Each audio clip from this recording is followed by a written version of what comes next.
국가공인 AT 자격시험 세무실무 TAT 2급 5강 함께할 시간입니다. 이번 시간에는 여러분과 함께 대손세 공제 대상자의 부가가치 신고를 살펴볼 예정입니다.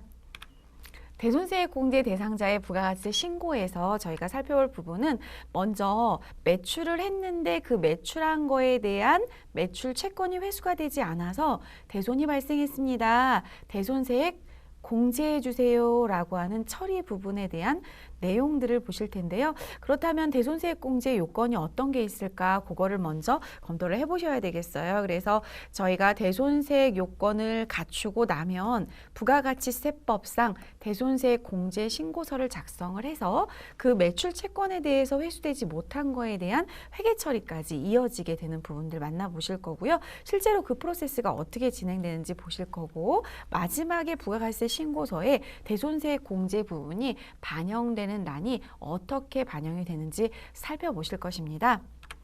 먼저 대손세액 공제라는 이 표현 자체에 대한 의미 이해를 좀 하고 가셔야 되는데요. 여러분, 대손은 떼었다 이렇게 생각하시면 돼요. 혹시 친구한테 돈 빌려주시고 떼인 적 있으세요? 네, 있으실 것 같기도 하고요. 가장 친한 친구면 아마 한 번쯤은 돈을 빌려주고 빌려받고 뭐 이렇게 하셨을 것 같아요. 그런데 대손이라는 의미를 저희가 일상생활에서는 많이 안 쓰고 회계 쪽, 세무 쪽에서 사용을 하다 보니까 되게 생소하게 느껴지는, 근데 떼인 돈 뭐 이런 느낌으로 바라보시면 어렵지 않을 것 같습니다. 저희가 매출을 일으키고 나서 매출자 입장에서 부가세까지 뜯어오게 되거든요. 매출세액으로. 근데 그거를 아직은 받지 못한 외상 상태, 매출 채권 상태인데 떼이게 된다면 국가에 부가세 신고할 때 납부한 부분을 돌려줘 이렇게 말을 해야 되잖아요. 그 프로세스와 관련된 부분이라고 보시면 되겠어요. 자, 먼저 내용은 부가가치세의 경우 대가의 수령 여부와 관계없이, 즉 이 얘기는 외상이 있을 수도 있고 어음이 있을 수도 있고 현금이 있을 수도 있고 보통예금이 있을 수도 있고, 현금하고 보통예금 받았으니까 문제가 안 되는데 외상이나 어음 같은 경우는 기다려야 그 대가를 받게 되는 상황인 거죠. 근데 이러한 것들과 아무 관계없이, 그러니까 이게 돈을 받았든 안 받았든 우선은 신경 쓰지 말고, 공급자가 공급받는 자에게 재화 또는 용역을 공급할 때 무조건 10%를 징수해라 라는 게 현재 부가세법상 제도잖아요. 따라서 외상거래일 경우에도 일단 10% 매출세액을 뜯어오든 뜯어오지 않았든 부가세 신고할 때 매출세액 빼기 매입세액 전단계 세액공제법에 의해서 내셔야만 해요. 나는 매출세액 잡히기만 했고 돈 받은 게 전부 다 없고 외상이라서 난 지금 국세청 너한테 줄 돈 없어, 이럴 수가 없다는 거죠. 외상 거래여도 10% 매출세액 납부해. 이게 현재 대한민국 부가세 제도예요. 그러나 거래 상대방이 나중에 문제가 생겨가지고 저희가 못 받게 되는 게 확정이 되게 됐을 때는 국세청이 알았어, 다시 돌려줄게 이렇게 말을 하게 돼요. 따라서 거래 상대방의 파산, 부도 등의 사유로 외상대금을 회수할 수 없게 된다면 미리 납부한 매출세액을 공제해 주는데 이를 대손세액 공제라고 해요. 그래서 이번에 내야 될 매출세액 부분에서 요만큼은 빼고 내 이렇게 이제 되는 거예요. 따라서 여러분 부가세 신고서에 보시면은 매출세액 자리에서 이런 상황이 발생하면 마이너스로 표기가 돼서 그 부분이 공제되는 효과를 나타나게 되는 거죠. 이걸 대손세액 공제라고 해요. 이걸 국어 그대로 다시 해석해보면 부가가치세액을 떼이게 되어서 매출세액을 낸 부분이 있다면 이 매출세액 부분 떼이게 된 부분을 다시 매출세액에서 차감해서 공제해 줄게, 이런 제도라고 보시면 돼요. 자, 그러면 매출에 대한 대손 처리는 부가가치세법상 어떠한 사유를 가지고 있고 대손세액 공제 시기는 그럼 언제 해줄 것이냐라는 게 이제 규정이 되어 있는데요. 대손 사유는 거래 상대방이 문제가 생기는 케이스가 되게 많다 보니까 저희 자료 정리해 놓은 거 요 정도만 보고 가시면 시험 문제에서는 여길 벗어나는 경우는 많지 않은 것 같아요.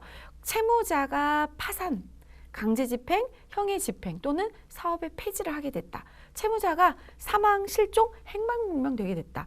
회생계획 인가 또는 면책결정으로 회수불능이 확정됐다. 그리고 이제 상법이나 수표법이나 어음법이나 민법이라는 기타 법들이 있는데 이런 법에 의해서 소멸시효 완성되는 그 기간이 있어요. 소멸시효가 완성됐다. 부도 발생일로부터 여긴 별표 좀 해놓을게요. 부도 발생일로부터 6개월 이상 경과한 수표나 어음상의 채권과 중소기업의 외상매출금. 요거는 이제 시험에 나왔을 때 대손 사유를 보시고 부도 발생일이라는 단어가 나온다면 6개월 이상 경과를 해야지만 대손을 확정을 지을 수가 있어요. 회수기일이 6개월 이상 경과하는 소액채권 30만 원 이하, 중소기업의 외상매출금으로서 회수기일이 2년이 경과한 외상매출금. 그래서 사실은 시험에 많이 나오는 거는 제가 지금 동그라미 친 내용들이 좀 시험에 많이 나오고요. 이 파산도 좀 많이 나오는 편이에요.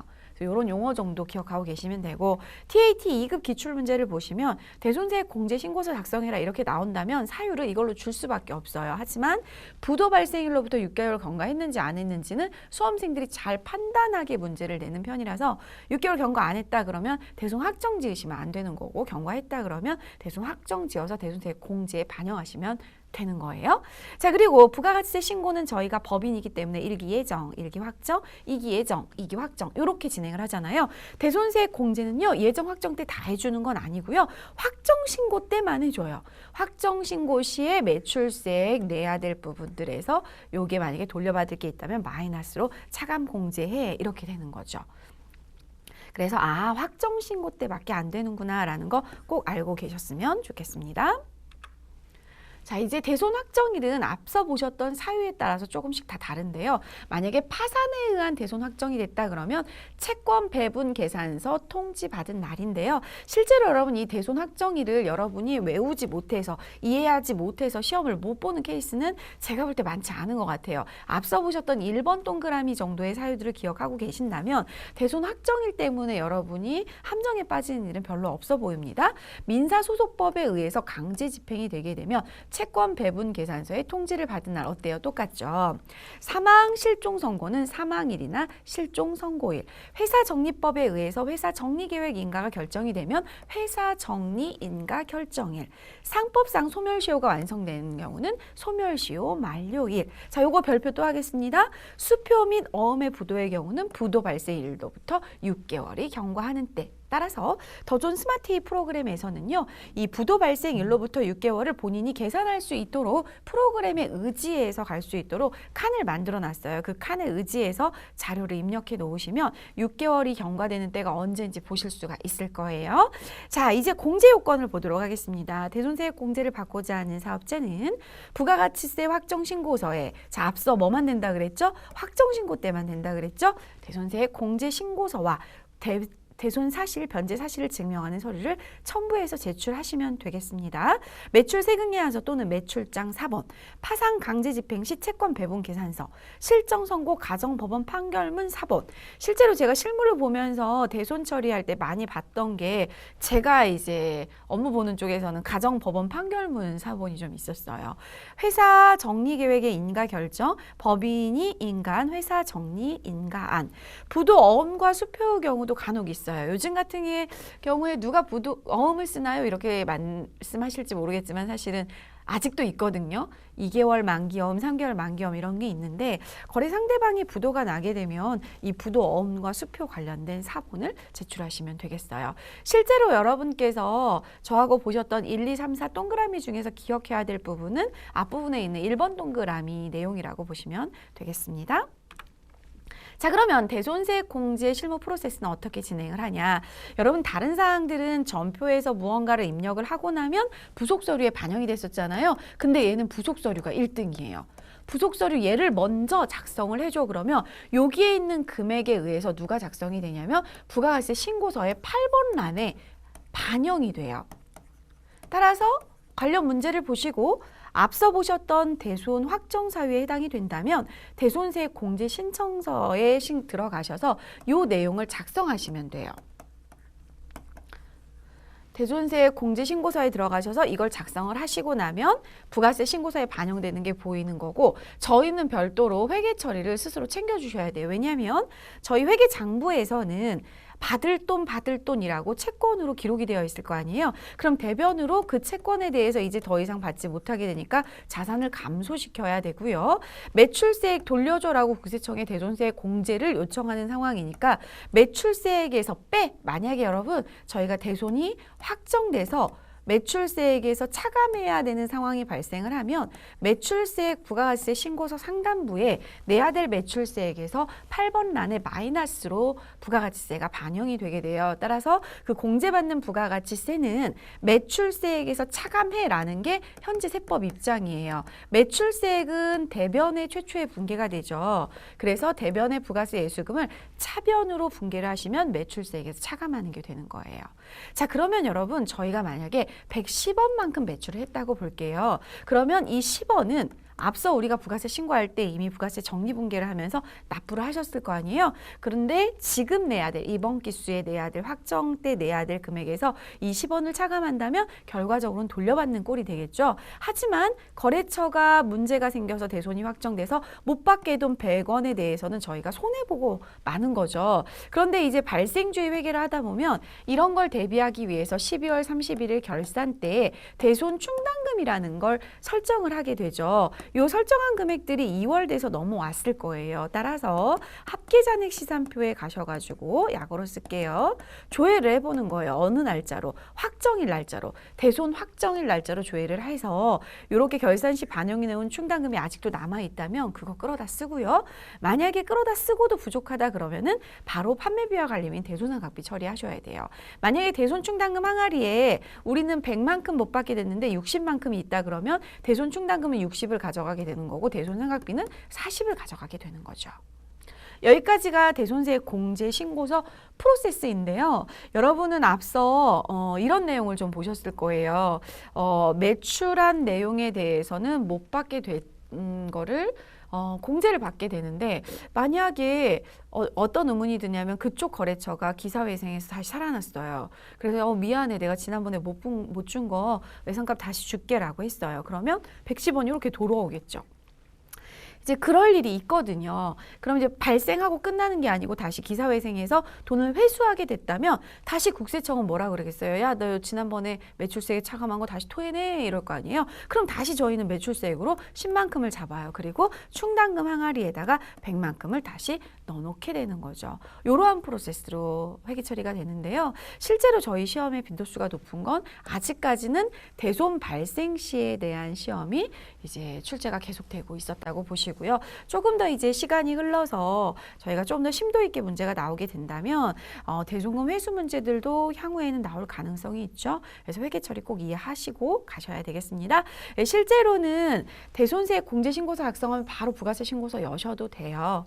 그리고 이 회계 처리를 나중에 하셔도 되는데 이제 논리적으로 보면 대손세 공제 신고서에서 공제 못 받게 된 아이가 회계 처리가 되고 그 내용이 부가세 신고서에 어디 있어? 이렇게 보시는 툴이라고 보시면 되겠어요. 자, 이제 대손세 공제 신고서 문제를 한번 풀어보도록 할게요. 자료는 주식회사 바이오주의 매출한 거래 내역인데요. 2017년 12월 10일이 작성 일자로 되어 있네요. 꽤 오래된 채권인데요. 그때 당시 이 3,300만 원을 전액 다 외상으로 신용거래를 한 거예요. 그런데 채권 소멸시효가 완성이 2020년 12월 10일 날 소멸시효 완성에 의해서 어쩔 수 없이 못 받게 된 상황이 됐어요. 그러면 저희는 확정신고 때 이 작업을 할 수 있으니까 2020년 10월부터 12월 거 대손세 공제 신고서를 여셔서 그 내용을 기록을 해주시면 되겠고요. 이 내용을 기록하고 나면 부가가치세 확정신고서에 8번 란에 이 내용이 마이너스 금액 얼마로 300만 원으로 반영되어 있는 걸 확인하실 수가 있어요. 자, 문제 볼게요. 자료에 의한 대손 요건을 판단하셔서 대손세 공제 신고서를 작성하라는데 사실은 자료가 이거 하나밖에 없어서 대손 확정 확실하다고 보여지는 시험 문제이죠. 그리고 소멸시효 완성이라고 확정돼서 나오죠. 작성하시면 되겠고요. 이 내용을 부가세 확정신고서에 반영하라고 하는데 조회만 하시면은 8번 란에 반영된 걸 보실 수가 있고요. 대손 확정일에 대손세 공제 및 대손 채권에 대한 회계 처리를 입력하라고 하니까 12월 12월 10일이죠, 여러분. 12월 10일 여기 나와 있는 12월 10일자로 저희가 내용을 입력을 하셔야 되겠죠. 따라서 12월 10일자로 전표 입력까지 총 3가지를 진행하시면 되겠네요. 자, 그러면 더존 스마트A 프로그램에 가셔서 대손 세액공제 신고서 먼저 작성하시고 부가세 신고서를 먼저 문제 순서대로 조회하시고요. 확정된 거에 대한 회계 처리를 하시면 되겠는데 이때 저희가 부가가치세는 매출세액에서 차감하게 되니까 VAT 예수금이라고 차변에 기록하면 되잖아요. 그런데 3천만 원 못 받게 된 회계 처리는 누구를 조회해 보셔야 돼요? 외상매출금이 108번이니까 109번의 대손 충당금이 어느 날짜로 12월 10일자로 얼마나 있는지 조회를 하셔야 되겠죠. 그래서 충당금 끌어다 쓰고도 부족하면 그때는 판매비와 관리비, 대손 상각비 처리하시면 되겠죠. 자, 지금부터 더존 스마트A 프로그램 여셔서 입력 한번 해보겠습니다. 더존 스마트A 프로그램 TAT 2급 사용급수에 2638 주식회사 골든슈즈로 로그인을 해주시고요. 저희가 하고자 하는 대손세 공제 신고서는요. 회계 메뉴의 부가가치세 원 메뉴의 하단 2번째에 보시면 대손세 공제 신고서라고 있습니다. 클릭해 주시고요. 대손 발생 탭과 대손 변제 탭이 보여지는데요.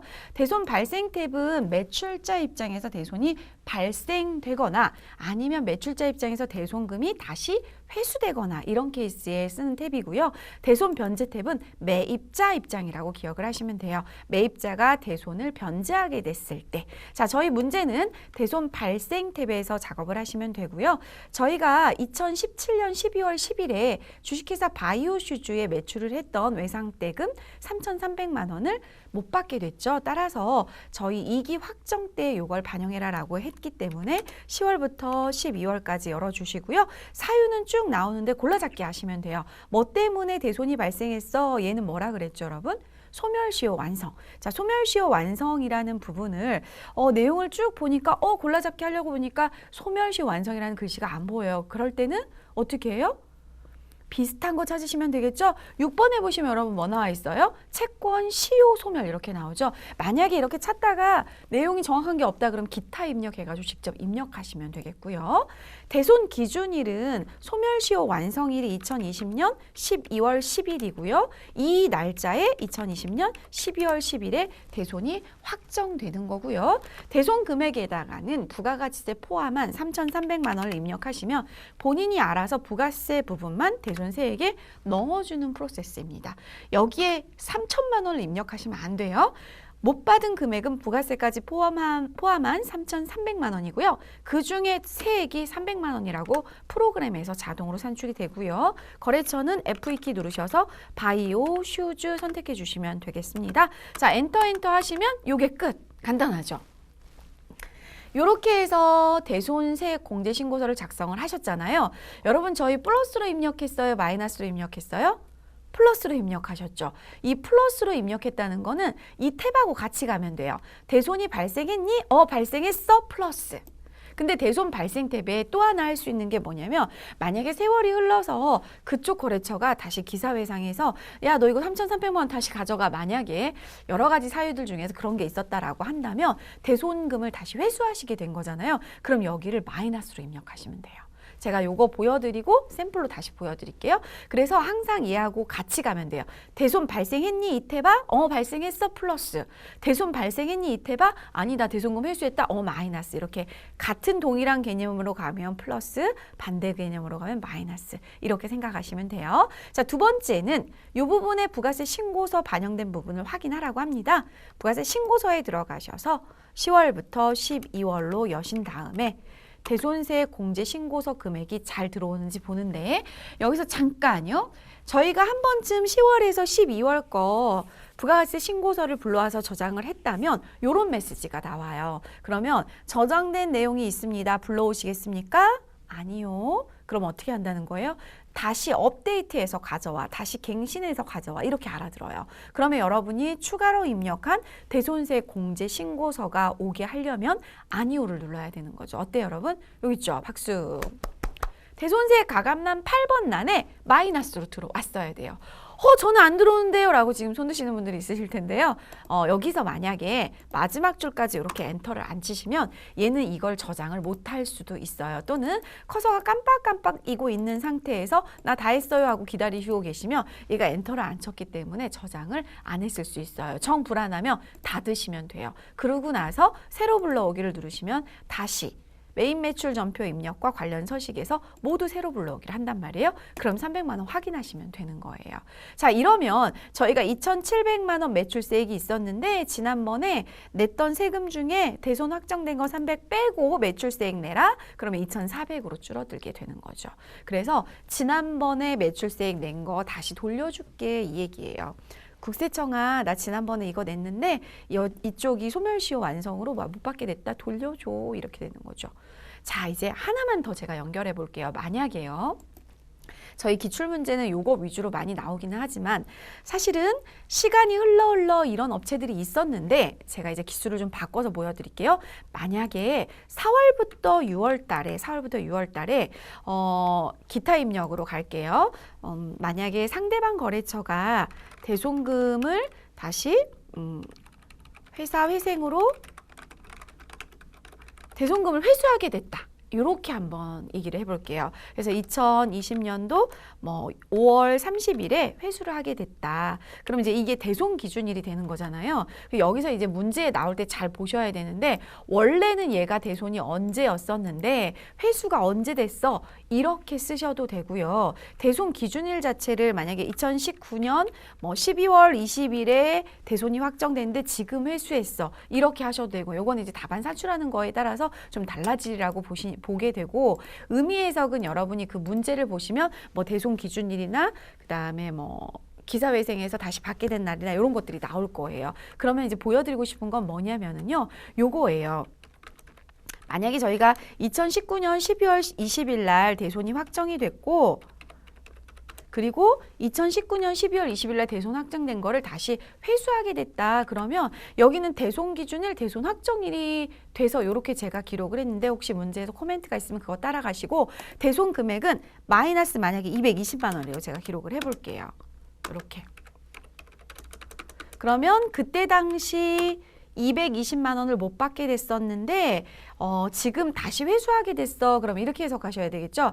대손 발생했는데 그 대손 발생한 부분이 대손금이 회수됐어요. 이렇게 보시면 이 부분에 대해서는 20만 원을 다시 토해내야 되는 거죠. 이렇게 되게 되고 거래처를 만약에 제가 나이키 이렇게 걸어볼게요. 그러면 부가세 신고서를 4월부터 6월까지 열었을 때 방금 10월부터 12월에 열었던 부분하고 달리 열린다는 거죠. 자, 열어놓고 확인한 다음에 제가 삭제할 거예요. 여러분도 그렇게 좀 해주세요. 자, 여기 대손세 가감란에 뭘로 반영됐어요? 플러스로 반영됐죠. 앞서 보셨던 거는 어떻게 됐었어요? 마이너스로 반영됐죠. 이거 보여드리려고 지금 온 거예요. 이건 저장 안 할 거고요. 이 부분은 삭제하도록 할 거예요. 그래서 여러분, 이게 이제 아직까지 시험에 등장하지 않아서 대손 사유라든지 대손 기준일이라든지 대손 확정일에 대해서 무언가 기록하는 거에 대해서는 AT 시험 친절하기 때문에 코멘트가 있을 거고요. 대손이 확정되고 나중에 대손금이 회수가 됐다라는 표현이 나왔을 때는 여기를 뭘로 기록한다고요? 마이너스 금액으로 기록을 한다고요. 그래서 그거 기억하시면 될 것 같습니다. 이렇게 해서 대손세 공제 신고서에 매출자 입장에서 대손이 확정된 부분을 입력을 마무리해봤습니다. 5강 마무리 잘 하셨죠?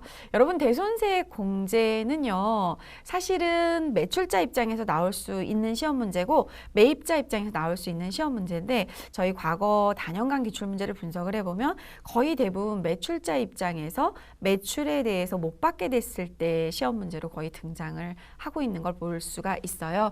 대손세 공제는 앞서 말씀드린 것처럼 파산이나 부도 등의 사유로 외상대금을 회수할 수 없게 됐을 때 그 외상대금 중에서 부가세 미리 낸 거를 이번에 확정신고 때 매출세액에서 공제해 주겠어 라고 하는 제도가 바로 대손세 공제고요. 대손세 공제 요건이 여러 가지가 있었잖아요. 그 요건 중에 하나를 갖추게 되면 이 내용에 대해서 부가세 부속 서류인 대손세 공제 신고서를 작성을 하게 되죠. 그리고 부가세 신고서에 반영이 되는 걸 보셔야 되는데 8번 란에 마이너스 금액 반영이 되는 경우는 대손세액이 어떻게 된 거? 발생한 거. 이 대손금 회수는 저희가 해보진 않았지만 추후 대손금이 회수가 되잖아요. 그러면 여러분이 입력하신 대손세액 공제 요건에서 지금 대손이 발생했으면 저희가 뭘로 입력하셨냐면 대손세액 공제 신고서에 플러스로 입력을 하셨잖아요. 그런데 얘가 신고서에 가잖아요. 부가세 신고서. 그러면 마이너스로 반영이 돼요. 자, 이건 뭐냐면 대손이 발생했어. 매출세액에서 빼줘. 이렇게 보시면 되고요. 대손이 발생했다가 나중에 받게 돼요. 변제, 회수. 변제는 이제 매입자가 갚는 거니까 회수하고 표현을 해야 되겠죠. 저희가 다시 회수하게 되면 여러분은 어떻게 입력하시면 되냐면 마이너스로 입력을 하시면 돼요. 그러면 부가세 신고서에는 어떻게 반영이 되냐면 플러스로 반영이 돼요. 즉 토해내는 돈이 되는 거죠. 이제 이 부분은 여러분께서 해보셨잖아요. 이 마이너스 반영되는 거는. 그러면 대손금 회수 시의 금액은 부가세 신고서 8번 란에 플러스로 반영되는구나. 입력 프로세스는 이렇게 달라요. 처음에 대손이 발생하면 플러스로 대손세액 공제 신고서, 대손금이 회수가 되면 마이너스로 대손세액 공제 신고서, 플러스로 입력된 대손금 확정 금액은 VAT 신고서에는 매출세액에서 빠지는 반영. 대손 회수는 마이너스로 입력하면 VAT 신고서에서 플러스로 더 매출세액에 더해지는 반영이 되게 되겠죠. 자, 이렇게 하고 나서 이제 회계 처리로 마무리를 하게 되는데요. 매출세액에서 차감해라고 하는 대손세액이 발생하게 되는 경우는 차변으로 매출세액을 회계 처리를 하고요. 못 받게 된 매출 재고는 대변으로 자산 감소하고요. 대손 충당금을 대손 발생일로 조회하셔야 돼요. 이제 무후식 중에 저희가 12월 31일로 조회를 하게 되면 금액이 달리 나올 수도 있어요. 그러니까 항상 조회 시에는 발생일로 조회를 하셔서 충당금이 있으면 충당금을 끌어다 쓰시는 금액만큼 분기하시고 부족하면 대손상각비, 충분하면 대손상각비가 나올 수가 없죠. 그래서 충당금 항아리에 있는 거 끌어다 쓴다. 그런데 기사회생에서 얘가 살아났어요. 그래서 대손금을 회수하게 돼서 보통 예금이라든지 현금으로 이렇게 다시 그 금액이 들어오게 되면 저희는 매출세액을 다시 토해내야 돼요. 이럴 때는 이렇게 반영이 된다라는 거죠. 즉 부가세 신고서에 매출세액란에 플러스 반영, 앞전의 대손 발생은 이렇게 마이너스 반영, 이렇게 보시면 되겠고요. 다시 충당금 항아리에 이렇게 넣어 놓으시면 돼요. 대손금 회수된 부분은 충당금 항아리에 이렇게 넣어 놓으셨다가 12월 말 결산 때 채권 잔액의 대손율을 곱해서 또 한 번 대손 금액에 대해서 확인을 하시면 되겠죠. 자, 이렇게 해서 5강에 대한 수행 내용들을 팁으로 좀 정리를 해봤습니다. 자, 이제 잠시 나와 대화하기 시간 가져보겠습니다. 흔히 경험은 훌륭한 스승이라고 합니다. 산전수전 다 겪고도 이제 우리가 그만큼 했어 라고 했을 때 배우는 게 있다면 그건 훌륭한 스승이겠고요. 뭔가 경험은 되게 많이 했는데 거기서 배운 게 없어. 제가 최근에 물경력이라는 표현을 요즘 젊은 친구들한테 들었는데요. 저 그 말 듣고 되게 충격을 먹었어요. 저는 사실 물경력이라는 표현을 처음 들어봤어요. 제가 나이가 있다 보니까 요즘 친구들이 쓰는 용어들을 잘 이해를 못했나 봐요. 근데 저는 이만큼 일을 했는데 물경력인 것 같아요. 이렇게 말했을 때 되게 충격을 먹었어요. 과연 내가 만약에 3년 동안 어떤 일을 했어요. 어떤 경험을 했어요. 어떤 공부를 했는데 여기서 배운 게 하나도 없다라고 말을 딱 토해내게 된다면 정말 그건 너무나 가슴이 아플 것 같아요. 왜 그럴까를 생각해 봐야 되지 않을까요? 저희 스스로. 경험에서 배우기 때문에 훌륭한 스승이라는 이런 내용들이 있을 텐데 경험에서 내가 아무것도 못 배우고 그 수많은 시간들을 경력을 쌓지 못하고 스스로 표현해내지 못해서 물경력이라고 만약에 말을 한다면 사실은 여러 가지 환경적인 요인은 우선은 있겠지만 나의 마음가짐에 문제가 있지 않았을까라는 생각도 해요. 어떤 환경에 노출이 돼서 그 일을 감당하게 되거나 그 공부를 하게 됐을 때 어떤 사람은 거기에서 나한테 이 일이 주었다면 배울 게 있지라고 하는 사람이 있고요. 어떤 사람은 이걸 내가 해야만 해? 왜 해야만 해? 이렇게 이제 부정적으로 생각하는 사람들이 있어요. 그 태도의 문제가 아닐까요? 따라서 어떤 경험을 하게 되시더라도요. 여러분과 저는 그 경험에서 무조건 뭔가를 얻어내셔야 돼요. 그걸 자꾸 생각해내시고 발견해내시면 그 경험이 저희한테 되게 좋은 성과표로 나타나서 여러분의 그 다음 경력으로 옮겨가실 때 그 아이가 밑거름이 돼가지고 토양이 돼서 아마 여러분 인생에 성숙된 어떤 결과물들이 나타날 거예요. 그래서 여러분 앞으로 어떤 일을 하시든 공부를 하시든 물경력, 물공부 이런 표현이 자기 스스로 안 나올 수 있도록 그 매 순간순간을 지냈으면 좋겠고요. 또한 저와 함께하는 이 시간 역시도 여러분한테 정말 소중한 시간이 됐으면 좋겠어요. 강의 들으시느라고 고생 많으셨습니다.